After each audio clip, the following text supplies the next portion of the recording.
কয়েকটা বিষয় বোধহয় নজরে রাখা দরকার। আমি যদি একটা একটা করে আপনি বলার অনুমতি দেন। একটা হলো they should learn what is misinformation, কোনটা তথ্য আর কোনটা মানে ভুল তথ্য, সেটা একটু যাচাই করার মানসিকতাটা। জার্নালিজমের কিন্তু ফার্স্ট কথা হলো check and cross check information always. এটা দ্বিতীয় হলো যে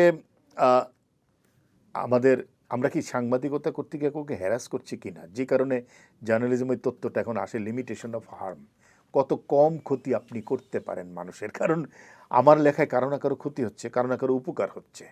দুটো জায়গা থেকেই বলা হয় যে নিজেকে একটা দূরত্বের মধ্যে রাখতে পারাটা, ওই জায়গায় দাঁড়িয়ে দূর এবং স্বতন্ত্র অবস্থান, এই জায়গাটায় নিজেকে দাঁড় করাইতে পারাটা।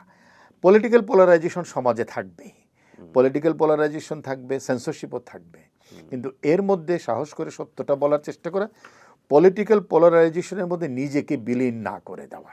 তাহলে আমরা করেছি, আমাদের অতীতে করেছে, আমাদের মধ্যে অনেকে করছে, এর থেকে নতুন যারা আসবেন তারা যদি নিজেকে সেখান থেকে সরিয়ে নিতে পারেন, তাহলে দেখবেন রিয়েল সেন্সে সিটিজেন জার্নালিজম যেটা হওয়ার কথা, সেটা ফর্মাল মিডিয়াতেও সেই সিটিজেনের জন্য জার্নালিজমটা হবে, নাগরিকের জন্য, ওই ব্যক্তিগত পর্যায়েও হবে। এবং সামনে আরও বড় জায়গা হলো ফেক নিউজের একটা তো বিশাল রাজত্ব চলছে এখন।